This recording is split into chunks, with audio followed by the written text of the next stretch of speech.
Los fiscales van a hacer las famosas diligencias y las actas, que son en este caso actas fiscales, son múltiples. Por ejemplo, miren, no sé si ustedes sabían, yo me imagino que sí. Las declaraciones, ¿dónde se plasman? ¿Dónde plasmamos las declaraciones? En los actas. Las declaraciones se plasman en las actas de declaración, sea testimoniales o sean indagatorias, pero lo plasmamos en un acta, que tiene que ir obviamente el sello, firma de todos los intervenientes. Ahora, en esta situación de pandemia, la fotografía que estos van a tener y la conformidad que ellos dan a su declaración son considerados ya pues como firmas, ¿no? Son como firmas. Luego, las diferentes diligencias que a veces se desarrollan en sede fiscal. Por ejemplo, les voy a comentar acá un casito rápido. A veces te entregan documentación donde hay sobres que contienen CDs. Y estos CDs que contienen puede ser RAW, puede ser MOV, o pueden ser supuestas grabaciones que se han desarrollado y que se han hecho, por ejemplo, y que es importante saber el contenido de las mismas. Entonces, en ese caso en particular, ¿cierto? Se programa fecha y hora para la visualización.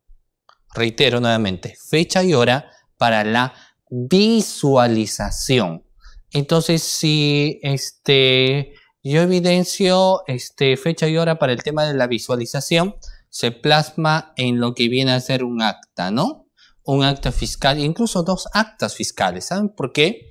Porque la primera acta que uno va a plasmar es el acta de deslacrado, porque vamos a poner las precisiones del caso, siendo exactamente las 10:30 de la mañana en las instalaciones, en la oficina de imagen y videos, se encuentra presente el fiscal tal, en compañía de tal, los abogados presenciales tal, y procedemos al deslacrado del sobre con código tal, ¿no? Después de hacer la visualización correspondiente, también se hace un acta ya de visualización. Por ejemplo, si en el CD ha existido grabaciones donde vemos a unas personas que están robando o que van microcomercializando drogas, exportando drogas, elaborando drogas, etcétera. Entonces, en esos casos en particular habrá un acta de visualización y hay que tener que perennizar todo lo que nosotros vemos por escrito, ¿no? Tendremos que decir, en el minuto 5 se observa a fulano de tal con chompa rojo, con anteojos, con una gorrita y que está caminando entre las intervenciones de las avenidas tal y tal, ¿no? Asimismo, observamos también que en el minuto tanto sale una persona que le entrega un maletín. En el minuto tanto observamos que esta persona que recibió el maletín se va en un auto y en el minuto tal se observa pues obviamente la intervención de la policía, ¿no? ¿Y qué trascendencia tiene esto? Lo que pasa es que cuando se le detuvo a esta persona dijo, no, a mí ese no es mi maletín, ahí estaba en el automóvil. Entonces en la visualización se dice, oiga, mira, todo lo que me ha dicho es totalmente falso. ¿Por qué? Porque se observa que tú sales, se observa que alguien te entrega un maletín, ¿cierto? Pero bueno, hay quienes quieren buscarle la defensa a cosas que a veces son indefendibles y van a decir, no, lo que pasa es que eso es truchado, no se nota, ¿no? Entonces es falso, en ese video no prueba nada porque ha sido otro maletín. Bueno, en fin. Pero bueno, eso es un acta pues, de visualización. Luego, la fiscalía a veces en sus diligencias va a hacer las diligencias de cerraje, por ejemplo, ¿no? Cerraje. Puede haber diligencia de incautación. La diligencia, por ejemplo, de detención, que en este caso obviamente va a ser una detención preliminar. ¿Ok? Y así vamos a tener. Entonces, si hacemos un decerraje, me parece que la clase pasada yo les explicaba un poco respecto a este tema. A veces el deserraje solamente va a ser posible cuando la persona no abre su domicilio. O sea, la fiscalía ya hay una orden, porque tanto para la incautación de un bien, para la detención preliminar y para el deserraje tiene que haber un orden judicial. No, nadie puede ir a tu casa y abrir la puerta porque eso sería obviamente un delito. Tampoco podrían detenerte a menos que sea una flagrancia delictiva. Y tampoco podrían agarrar tus bienes, pues, ¿no? Pero si es que existe una orden judicial motivada, requerida por el Ministerio Público, entonces ahí sí procede. Ahí sí procedemos. Y el deserraje, por lo general, se da pues entre las 4 de la mañana, 5 de la mañana. Y hay muchas críticas, ¿no? Porque tenemos los derechos humanos que señalan cómo es posible que una persona a esa hora lo van a detener. En fin, varias cosas. El tema es que a veces los deserrajes se dan tan temprano porque la mayoría trabaja a las 8 de la mañana o a veces incluso otro menos, 7:30, y ya se van alistando, salen de su casa dependiendo a dónde viven, 6 de la mañana, etcétera, ¿no? Entonces, si yo voy a hacer a las 7, si voy a hacer a las 8, ya no hay nadie, y eso no es. Entonces, si es noche tampoco, porque hay personas que pueden salir de su trabajo y pueden hacer muchas cosas, no siempre van a llegar pues a su casa a las 7, a las 8, ¿no? Pero claro, tenemos el toque de queda. Bueno, de todas maneras, quizás podría ser, pero por lo general se hace temprano. A las 5 de la mañana, 5:30, hay que proceder a ir al domicilio de la persona sobre el cual vamos a incautar o vamos a detenerlo. Entonces tocaremos pues su timbre, ¿no? ¡Trin! Y bueno, a esa hora, 5 de la mañana, quizás ya, bueno, no hay medio sueño, qué sé yo, pero tocar otra vez. Y a veces el cuestión un poco crítico está de que, claro, siendo de madrugada que te toquen el timbre, uno todavía dice, ¿quién será, no? ¿Qué es lo que ha pasado? Pero yo no lo he visto, pero hay quienes señalan de que a la primera vez que tocas no sale, segunda tampoco, y a la tercera deserraje. Yo creo que ahí sí hay un abuso. Pero uno meritúa cada situación. Primer aviso. Segundo, si ya la persona prendió su luz y en este caso ve por la ventana y dice, sí, yo soy el propietario, ¿qué buscan? Somos del Ministerio Público, estamos acompañados de la ICOCOR, vamos a llevar a cabo una diligencia. Entonces tiene que bajar. ¿Por qué hay personas que cuando ya saben eso no bajan hasta en media hora? ¿Por qué? Se están duchando, se están peinando. No. Están ocultando las pruebas. Eso ya nos ha pasado. O sea, ya salen, entonces ven que está la fiscalía y lo que hacen, uy, esto ya sabe, porque como diría, puedes engañar a cualquiera, pero a tu conciencia no vas a engañar. Entonces saben lo que han hecho. Entonces ocultan los documentos, la laptop, se han dado varias cosas donde por la parte trasera, cuando ya está la fiscalía y la policía, lo que quieren hacer ellos es huir con todos esos documentos, porque claro, cuando llega la fiscalía dicen ya no hay nada. Entonces, en esos momentos, si vemos que se demora, ya no hay regla que dar, señor, baja, no hace caso, entonces procedemos al deserraje. Y ahí pues tenemos que hacerlo rápido, porque como les digo, hasta pueden quemar los medios de prueba, pueden ocultarlo, romperlo, qué sé yo, ¿no? Y ese deserraje tiene que estar plasmado en un acta. Siendo tal horas tal, siendo 5 de la mañana, nos hemos constituido en la casa de la persona tal, hemos tocado su timbre una primera vez, luego hemos esperado una segunda vez, la persona salió, le hemos explicado el motivo de la diligencia porque estamos presentes acá, no bajaba y al promediar y posterior a los 12 minutos, en cumplimiento de las funciones y atribuciones que uno tiene, procedimos al deserraje. Entonces ya cuando uno ingresa el deserraje son dos cosas, bien incautar sus bienes o bien los dos, pues detención preliminar. Si es detención preliminar junto con incautación, primero lo que hacemos es su detención preliminar. Ingresamos en el deserraje, fulano de tal, no se mueva, voy a ir a la cocina, ¿no? Usted se queda ahí. Mi nombre es tal, soy fiscal tal, y hay una orden de resolución en su contra, procedemos a su detención preliminar. Previamente a ello, le hacemos entrega de la resolución, usted puede leerlo ahí y se le entrega, pues obviamente se le da un tiempo y también se le explica cuál es el motivo de su detención, ya ahí en ese momento él queda detenido. Digamos, ingresamos a las 5:30 de la mañana, cuarto para las 6, a ese momento nos entrevistamos con él, le hemos señalado, usted queda detenido, se le entrega la resolución, o le entregamos la resolución y ahí le decimos, se le entrega la resolución de detención preliminar girada en su contra. Entonces, ahí se plasma la hora. ¿Dónde? En un acta, ¿no? En un acta. bueno, si él hace fuerza, etcétera, pues se pasa luego a las atribuciones que se va a disponer como enmarrocarlo, etcétera, y todo lo demás, ¿no? Depende de cada caso, porque si coopera, no hay razón, pues obviamente, de tener que enmarrocar a una persona, ¿no? Entonces, puede ser con detención preliminar y procedemos a la incautación. O si no, no hay detención preliminar y solo incautación. O sea, hemos venido acá para una incautación. ¿Y qué vas a incautar? Vamos a ver sus salas, sus computadoras, sus documentos y todo lo demás, ¿no? Solo se puede pasar a incautar casas, no, locales de partidos también.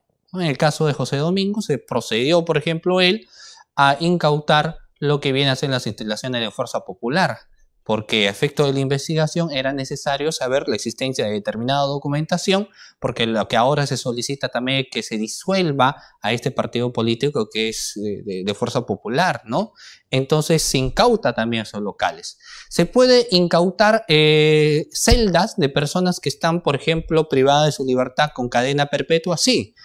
El caso Aníbal Guzmán. En el caso Aníbal Guzmán me parece que la fiscal ingresó a las 3 de la mañana a su celda, ¿no? 3, 3:30, 4. ¿Y por qué? Porque se tenía indicios o sospechas de que él tenía pues ahí cierta documentación que le había llegado, ¿no?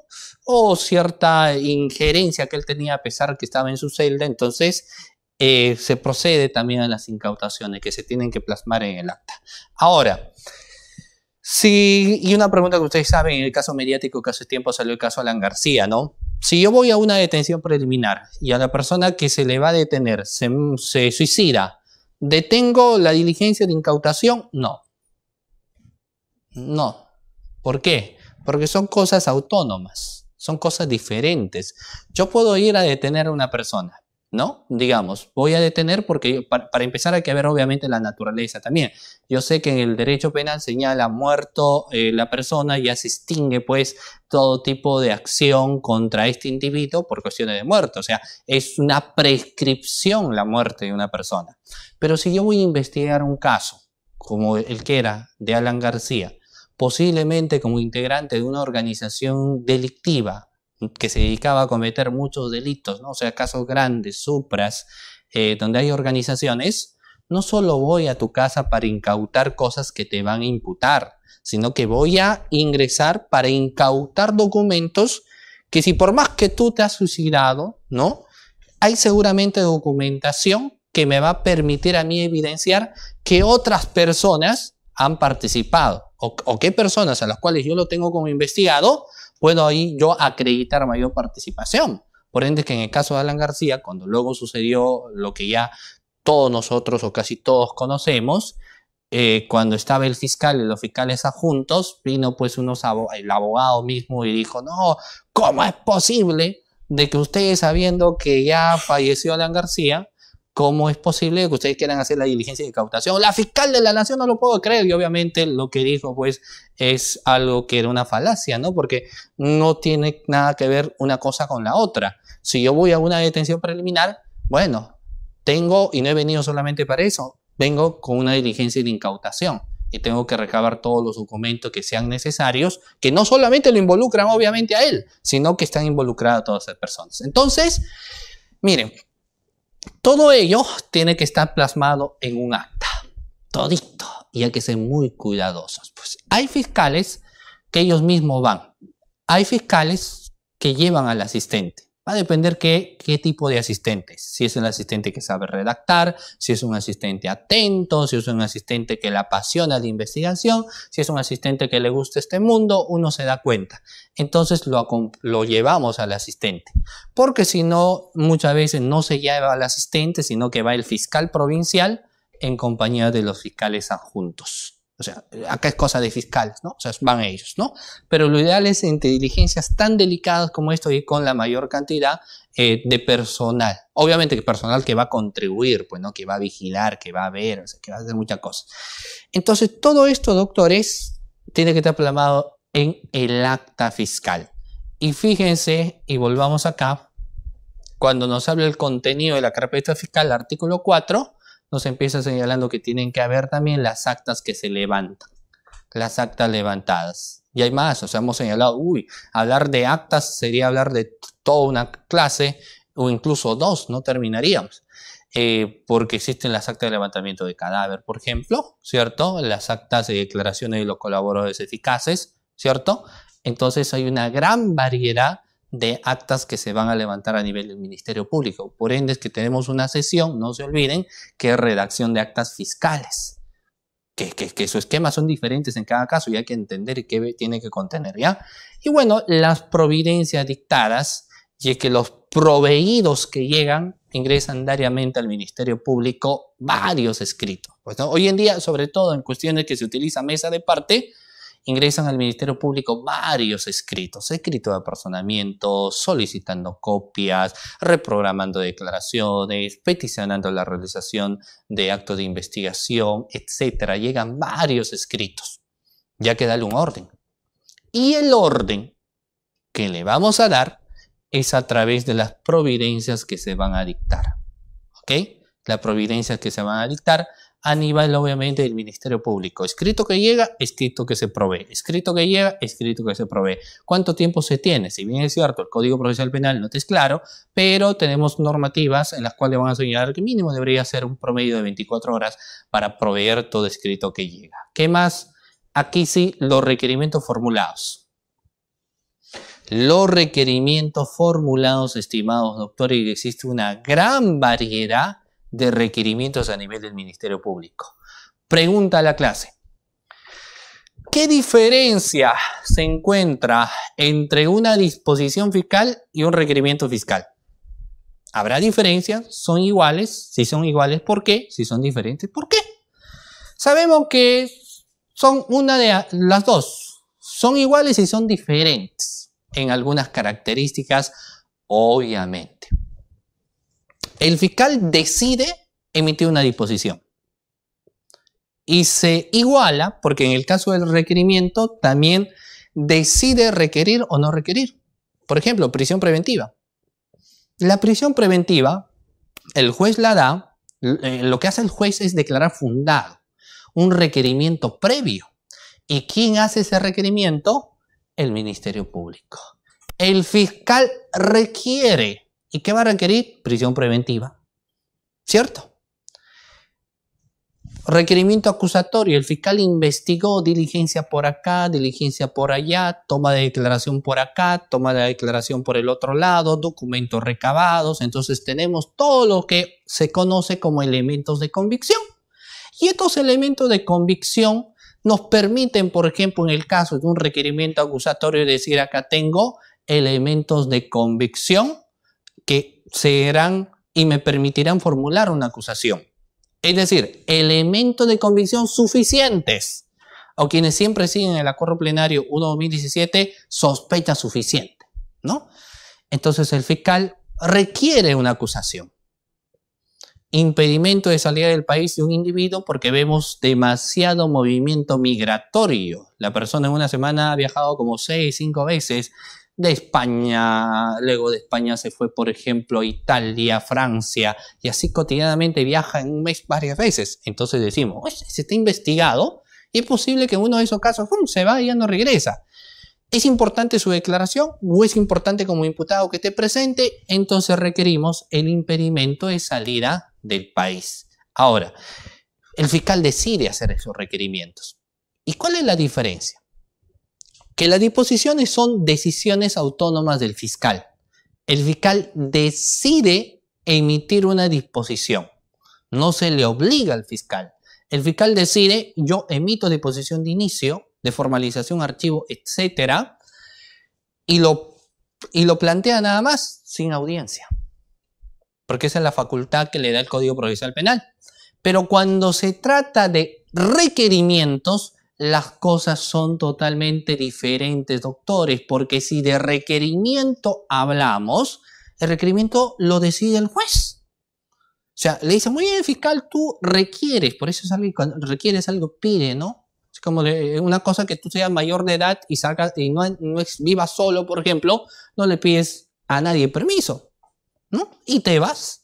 Pero si tú eres menor de edad, ¿cierto? Tienes 10 años hasta para ir a la tienda o ir con tus amigos, tendrás que pedir permiso a tu mamá, ¿cierto? Y si tu mamá, dos cosas, te dice, ¿has hecho la tarea? No, no sales. ¿Has hecho la tarea? Sí, sales. Y lo mismo pasa con el juzgado. Tu fiscal requeriste, está bien que tú hayas requerido, pero ahora yo voy a poder señalar si lo declaro fundado o infundado. Decide ya el juez. Ya es diferente, o sea, es decisión del fiscal. Quiere el fiscal, pero ya no es una decisión autónoma. El juez le dirá fundado tu requerimiento o infundado tu requerimiento. Y ahí tenemos varios tipos de requerimientos, por ejemplo, los requerimientos decisorios, los requerimientos, y dentro de los requerimientos decisorios, doctores, encontramos requerimiento acusatorio, requerimiento de sobreseimiento, requerimiento mixto, por mencionar. También encontramos los requerimientos de aseguramiento procesal, llámese en este caso prisión preventiva, impedimento de salida del país, deserraje, incautación, detención preliminar, etc. Y luego tenemos los requerimientos de aseguramiento procesal y dentro de ello podemos ver, por ejemplo, la prisión preventiva o el impedimento de salida del país de un individuo, o incluso también la detención preliminar, ¿cierto? Que lo que van a buscar es que no exista obstaculización a nivel de la investigación o que la persona sometida a la misma no pueda de una u otra forma eludir la acción de la justicia, ¿ok? Entonces, todo lo que yo les digo tiene que estar acá. Pero yo digo, ahí sí hay que tener en cuenta y ser muy cuidadosos. Porque si bien es cierto, el artículo 4 me dice que también estarán los requerimientos, sin embargo, los requerimientos, muchos fiscales optan en generarlo en un cuaderno aparte. O sea, si yo tengo un requerimiento, por ejemplo, de prisión preventiva, eso va en un cuaderno de prisión preventiva. Si yo tengo un requerimiento de impedimento de salida del país, eso va en un cuaderno aparte. Si yo tengo un requerimiento, por ejemplo, de levantamiento de secreto de las comunicaciones, no va a la principal, sino se generan, en este caso, los cuadernos de requerimientos de prisión preventiva. ¿Ok? Ahí tenemos los requerimientos de prisión preventiva, estimados doctores. No nos olvidemos, ¿ok? No nos olvidemos, ¿ya? Muy bien. Y es por ende que si bien es cierto el artículo 4 me señala que debería estar en la carpeta, yo podría decidir fácilmente hacer otros requerimientos que irían en otras carpetas fiscales. No es necesario que estén, por más que me diga el artículo 4, en mi misma carpeta. Puedo generar carpeta aparte de acusación, de sobreseimiento, requerimiento mixto, impedimento de salida, detención preliminar, incautaciones, etcétera, ¿no? Que tendrán sus propios cuadernos.